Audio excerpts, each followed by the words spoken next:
welcome to Digital Shift, also known as Corporate Evolution Tales. Join us as we dive into the dynamic world of digital transformation. From illuminating case studies to captivating narratives, we uncover the stories behind companies' journeys toward digital excellence. Whether you are a seasoned corporate leader or an aspiring innovator, our podcast explores the shifts, challenges of modern business evolution.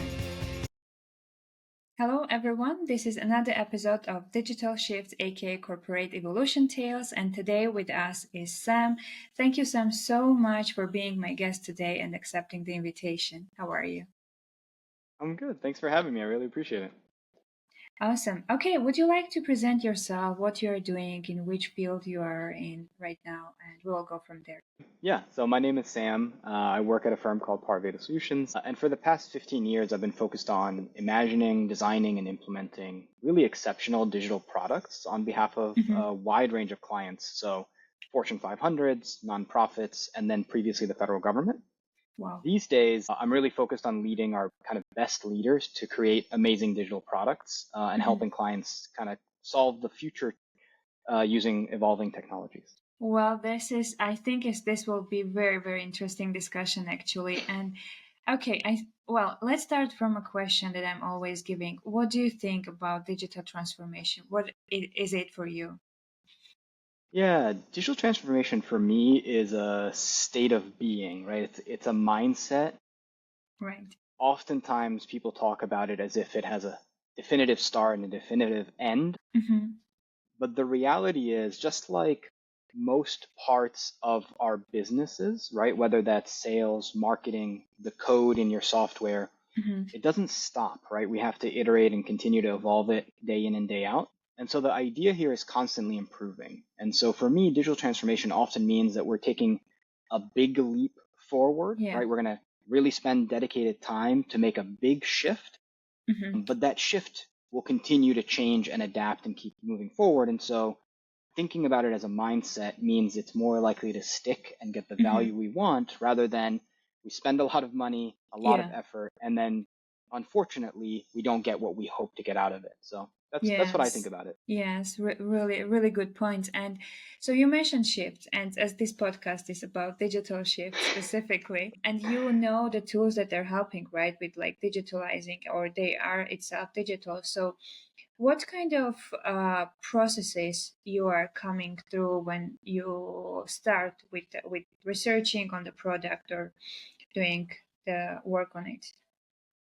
Yeah, so as we think about digital transformation, right, we have to think about the reason behind it. What's the driver, right? So I've been involved in digital transformations where the goal is unlocking either a new market segment, right? So that might be new users, new people, right? We want to sell to or have as our clients or customers. Sometimes that means geographically, I want to expand into another region or country.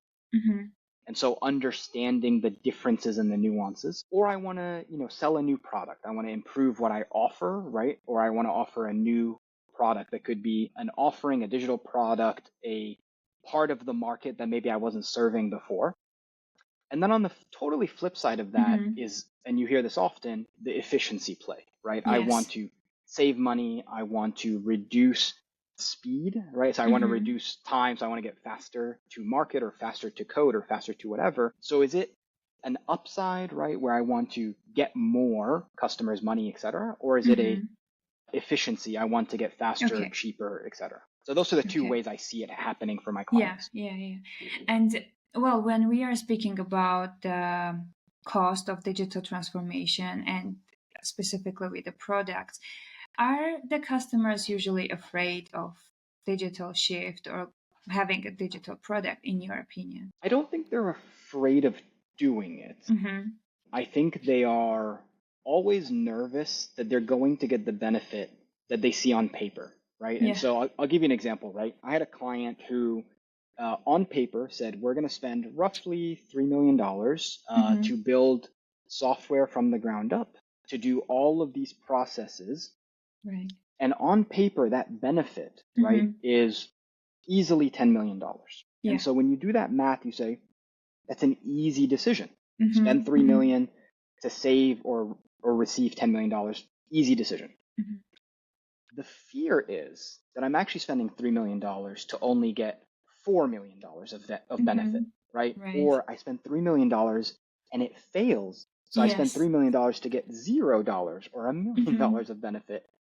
That's the fear. The fear is the idea isn't scary. It's, Mm-hmm. is it real, right? Will I Yeah. see the benefits? Will I be able to get to the other side? That's where I see the clients get really nervous and cautious because once you spend the money, you can't get it back. Mm-hmm. And will you get the benefit that you hoped for, that you either internally promised or you promised yourself or Yeah. somebody else promised you? Yeah. And what do you think when we are speaking with clients or like the customers and how we are explaining to them the digitalization of the product or generally creating a digital product? Do you think that it's really about the communication and how simple the communication should be when speaking with the Yeah, I view the world in terms of risk. And I know that that's not normal, right? client? I like to be very transparent, right? Hmm. You have to be really clear in what you know with certainty, right? There are Yeah. some things that we just know to be true. For example, Right. if all your internal documents and forms are paper-based, and you say, Hmm. hey, I'm going to move to a digital form, right? That is a known problem, right? We know what the Yeah. problem is. That is a known solution. We know how to do that. Many Hmm. people have done it. It's not risky.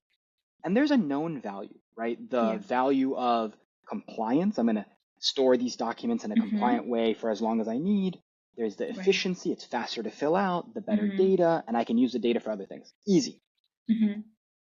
Then there is the true risk, right? The risk is I'm going to buy, let's not even talk about building. I'm going to buy a new digital product Hmm.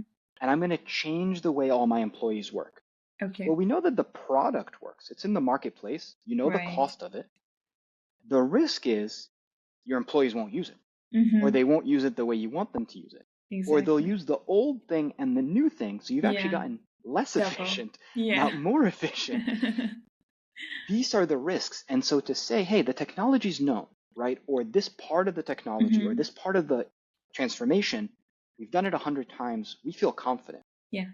The people are going to be a challenge. How you For communicate with them, sure. how you change management and all these things, how you Hmm. train them. And there are some technologies that are not fully proven out in your environment, right? So as Yeah. we talk about, data platforms, for example, data platforms are a proven Yeah. existing technology. Hmm. But will your organization benefit from a data platform? Or is that too Yes. much? Is that over engineered for what you really Hmm. need? These are the conversations. So, yes, simple, but specific, right? Yes. Here's what's known, here's what's risky, here's what's not risky. And Hmm. have you considered all of this before you start? So you're not Right. realizing it halfway through and going, oh, I didn't realize how hard it was going to be to change people's way of working. I Yeah. could have told you Yeah. that from the day one, you know? Agree. And I think, well, based on my experience, it's really difficult. It's challenging to communicate properly with people that are used to something specific.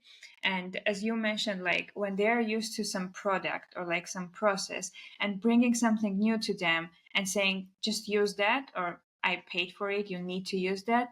It's not going to work the way that we are expecting it for sure. And it's always about proper onboarding, I think, on the new product or on the new process, and also about the documentation probably. So there is kind of like a knowledge that is somewhere that people can go through and watch stuff and all that. So what is your experience on that part? Do you think that like having the documentation and having that onboarding going as smooth as possible with providing that information, is it, do you think that is it important? It is, for sure, right? Because you're always going to have somebody who has questions Mm-hmm. and you don't want them to only be able to get their answer by, Yeah. hey, Mariam, I need some help. Will you come sit with Mm-hmm. me? That's a bad situation. But I will say more important than the documentation itself, or even change management. You gave the example, hey, we're going to Yes. buy this, right? And I'm going to tell you to use it. And now Mm-hmm. you need to do change management. I need to tell you Yes. why I bought it, et cetera, et cetera. What's way better, like that's okay. And I've Mm-hmm. seen that done. I've done it myself many times, and that's okay. The much better approach is to be collaborative with the people that are impacted from the beginning. Not Right. just in, I've made a decision, but do we agree what the problem is, right? Is the problem the process? Is the problem the technology? Is the problem our internal expertise on this? Yeah. Or I can give you 100 different potential problems, right? Yeah. But if we sit around a room and you say, hey, Sam, I noticed that you're having trouble getting this task completed on time. I may tell you, hey, this software I'm using is really clunky and it makes it hard to go quickly. But I may say, I'm moving as quick as I can. It's actually so-and-so's process that there's a huge backlog. Yeah. So it has nothing to do with this. Mm-hmm. What that does is, one, it helps you solve the right problem, which I think often is an issue. Yeah. It also helps you use the expertise that you already have to find the right solution, right? Yeah. Because we can identify that the process is a problem. And again, technology may be the solution. It may not be. It may be, you know what, we just need to delegate authority down, right? Or we need to do something from a process perspective.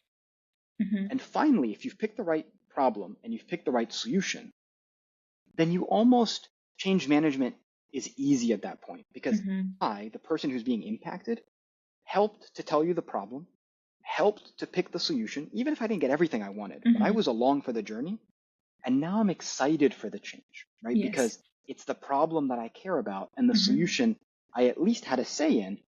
Now I just need to know how to do it. Yeah. I'm not resisting you actively and saying, this is a terrible thing. Why are we you doing must this? do it. Yeah. Which happens all the time. So it's that collaborative thing that we really need to do better as an entire industry. For sure. Yeah, agree with that. And when I think one of the parts that is really important also in digital world is having right people around you when you are starting, either developing or just improving the process to make it more digital. So what are your thoughts there? Do you think that we really need those experienced people around us when we are starting this process or like developing the product, or it's more about like just having that innovative people there? So what do you think? Yeah, I think so. And I think there's really two specific types of expertise, right? One is almost always going to be your employees. And that's the expertise on your business specifically, right? If I'm in, let's say, news, right? Sam's not going to learn, right, more than a journalist who's been doing it for 30 years. Just not going to happen. It will take me 30 years and then I'll be 30 years behind, right?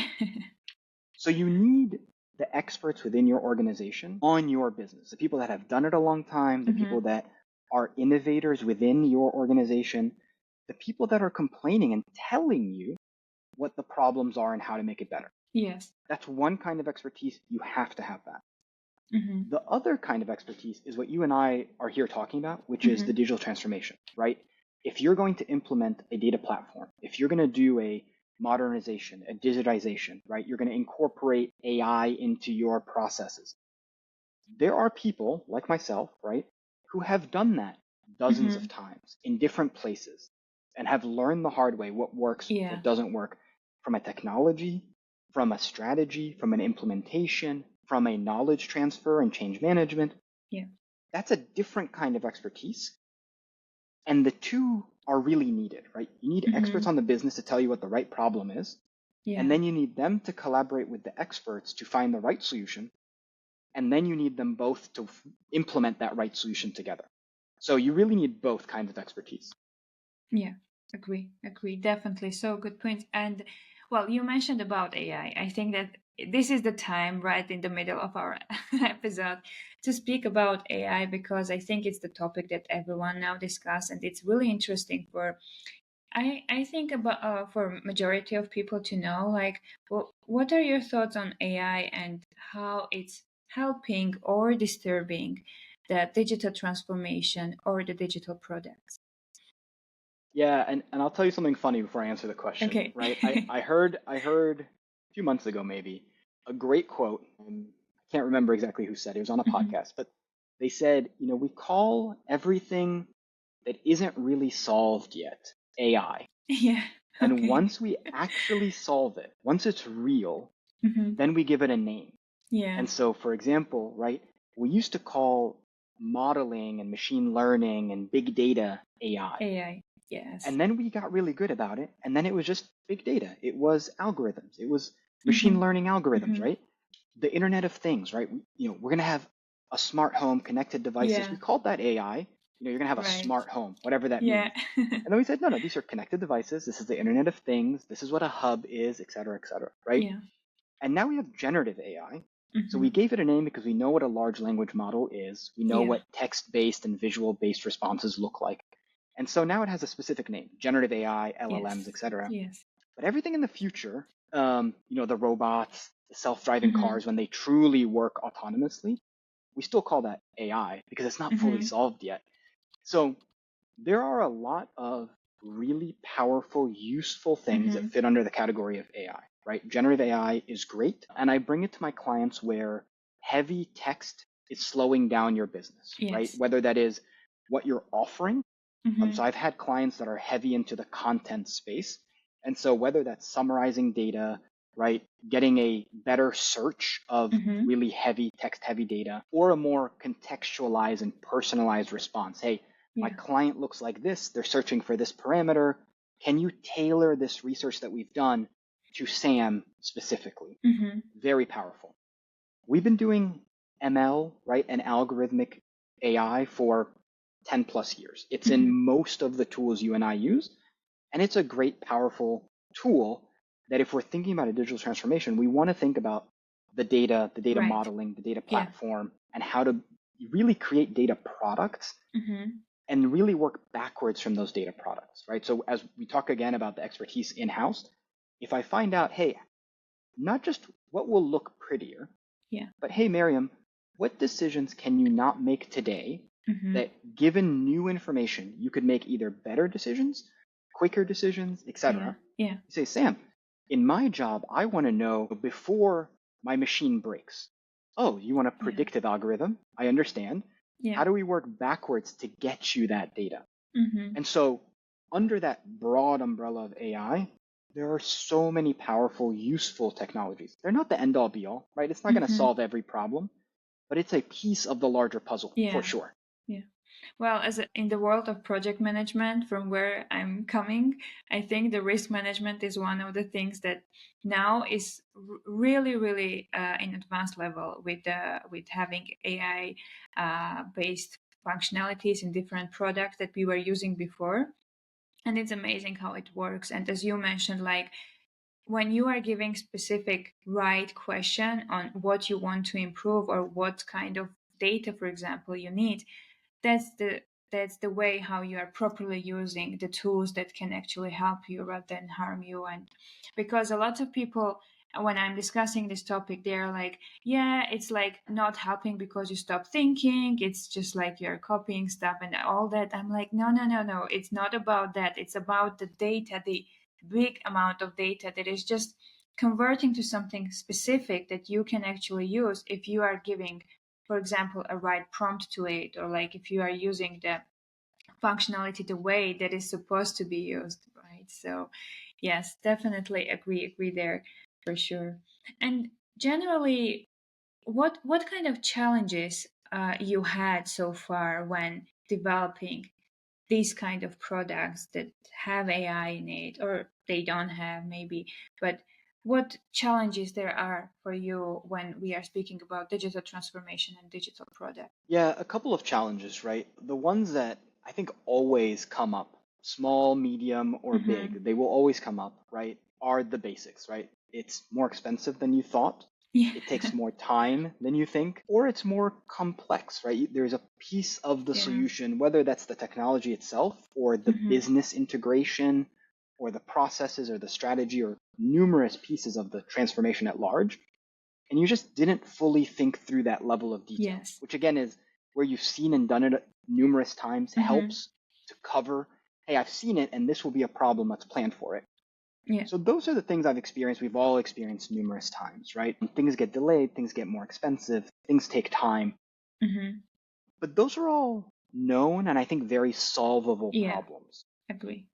The trade-off between additional cost, the trade-off between complexity and additional scope, Mm-hmm. all solvable. The thing that I've seen make or break digital transformations are the people themselves, right? And so Okay. we talked already about the internal users, right? The Yes. people that the change will impact. You have to get them on board from the beginning. The one we haven't talked about so far is your leadership, right? Okay.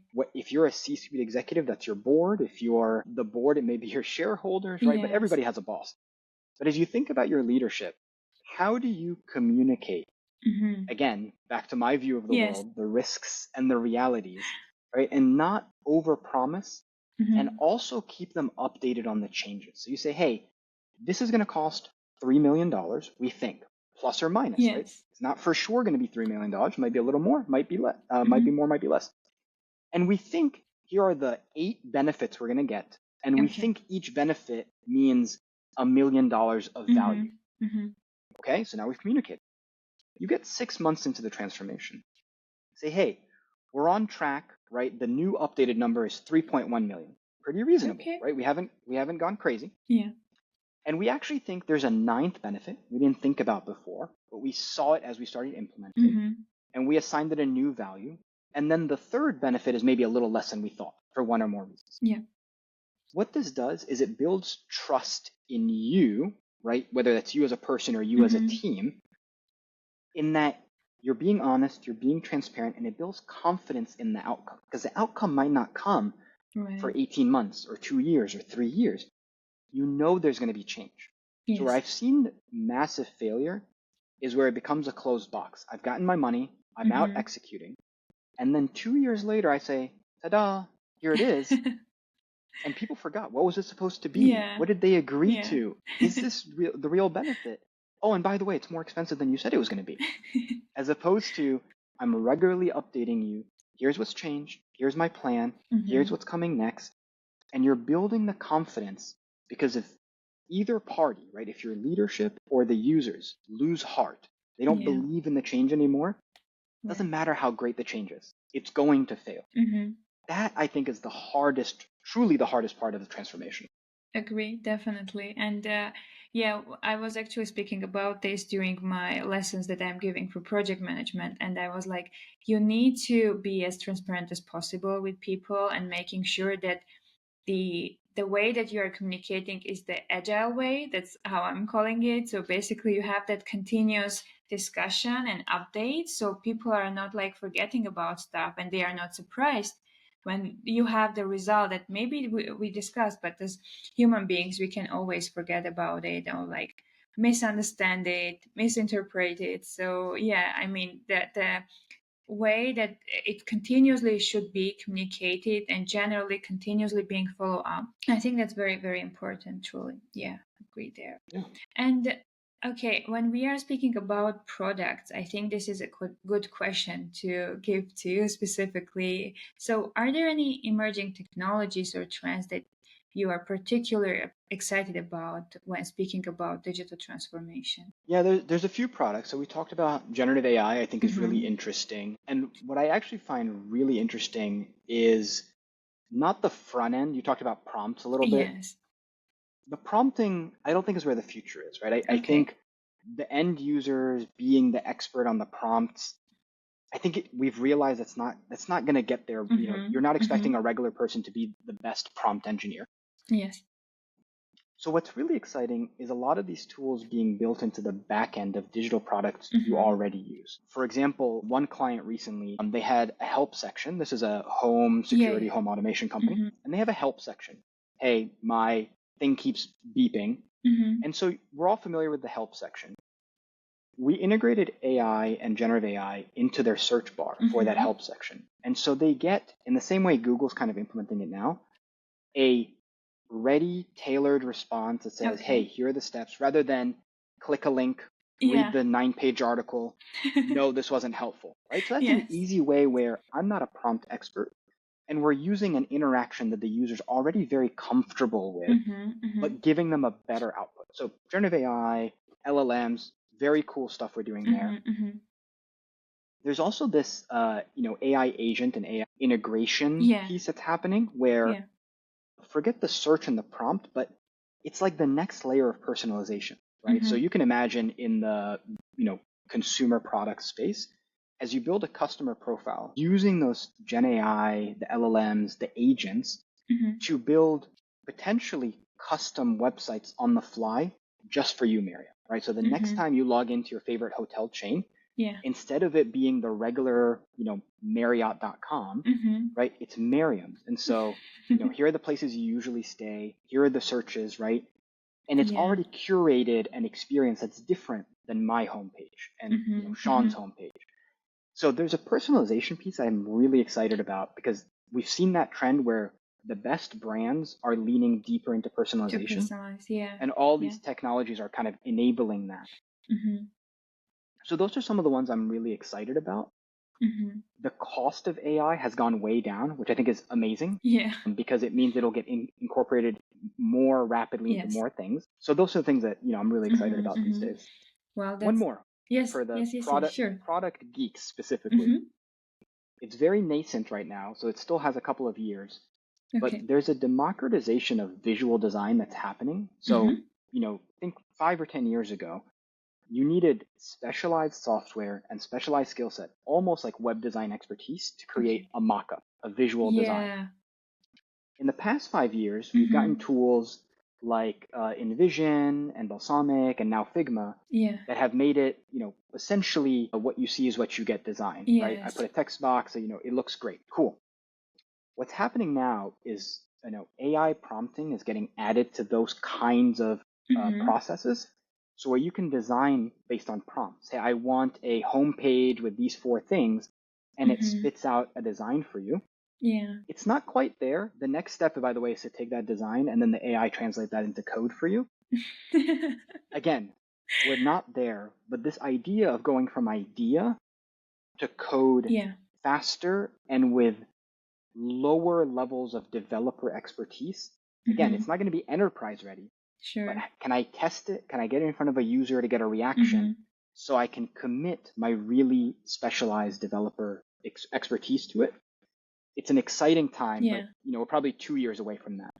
Agree. Well, I was using Balsamic, I think, like 9 years ago when I just started my career in this sphere, and it was so helpful even there without like any AI functionality. It was super user friendly, and like the mockups were perfect for every customer to understand stuff on it. So I mean, I think I recently used it, and I was so surprised to see the progress because I think for 3 years I didn't use it at all, and then I came back and I was like, wow, okay, this is something very cool, and it's really helping with a lot of stuff. So absolutely, awesome.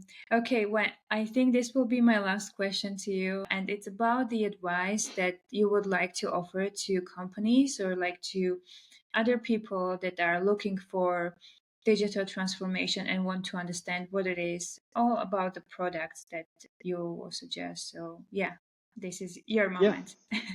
For sure. I think the last thing I'll leave with is, there's a lot of value in, measuring twice, cutting once. So really take the time and invest, whether that means user research, whether that means collaboration like we talked about, whether that means building a strategy, but then going out and getting feedback from internal users or external experts. Because once you start, it's always harder to find out that you missed something. So spend a little extra time up front, whatever that means for each person, right? And it will really pay off because it means you'll have a more sound plan, more likely success, and then you'll have less of those changes that you'll have to communicate, right? So definitely, I would say take an extra beat. It will be worth it every time, I think. Yes, very good point, and I definitely agree with that. Well, thank you so much, Sam, for being my guest today and sharing your experience in this field and about all your thoughts. Thank you so much. Thanks, Mariam. Really appreciate it. Have a good one.